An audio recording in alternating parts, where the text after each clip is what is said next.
Please explain your definition of critical race theory. Do you think that racism exists in Nebraska? And if so, what can you do as governor to bridge that gap? Well, I think racism exists everywhere. As traveling in the state of Nebraska, unfortunately, I've heard comments while I've been out, and that's unfortunate. You know, part of the bridging the gap, especially from the governor's standpoint, is realizing that you're going to represent everyone. And I know it's talked about that Nebraska is not for everyone. Well, that's not a really good step forward when you're trying to bring people in the state of Nebraska to fill the 60,000 unfilled jobs. And that includes the diversity, equity, inclusion side of things. We need to make sure that we're welcoming to all people. And I think part of that is walking the walk and the message that we send and the brand that we send as a state. We need to make sure that if we're going to grow Nebraska, it's not going to be done organically, although I'm trying to do my part with 3 kids. It has to be drawing people into the state of Nebraska, and that includes people of color, different backgrounds, sexual orientation, creeds, everything that comes into that to grow Nebraska. And so we're going to continue to promote Nebraska so that we have those opportunities to fill the jobs and fill the needs, but I think walking the walk is a big part of that. As governor, I will do that. Thank you. Mr. Herbster.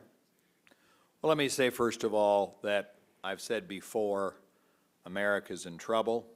And if America's in trouble, Nebraska's in trouble, every state's in trouble. Why are we in trouble? In my opinion, we as a country have lost the moral compass of what made America great. And that is God, our flag, and our families. We are at war from a faith standpoint, from a family standpoint, and from a freedom standpoint. There's no question in my mind there's critical race theory here in the state of Nebraska. It is here. It's been here in 2015 and 16 and 17 and 18 and 19. Okay, let's call it what it is. Critical race theory is when you're teaching the things that are wrong with America. We need to go back in our school systems teaching reading, writing, arithmetic, prayer, and the flag salute, and what made America great. That's what will save us and give us what we need to not only build an incredible Nebraska, but an incredible country. As governor, there will be zero critical race theory under my administration, period, no negotiation. Thank you. Ms. Thibodeau.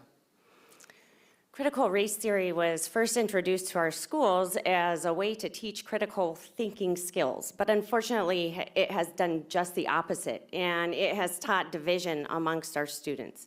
And I did see it firsthand with a group of high schoolers that had been friends since kindergarten, and they went through a retreat, and they were taught that inherently they must have hated each other, but they'd been friends since kindergarten. But all of a sudden, after this one episode, the friend group broke up, and these girls were devastated.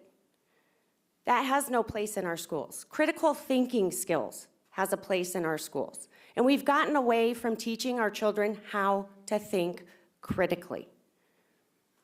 It is teaching the children how to think, not what to think, that is important. That is how children grow to be self-starters, entrepreneurs.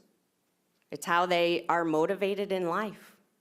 Teaching them how to get through situations. We have a saying in our family, don't come and say you can't do it. Come and say, how are you going to do it? And that's what we should be teaching in our schools. Not roadblocks, and not that people can't do something because of the color of their skin. No, that everybody has the same opportunity as everybody else.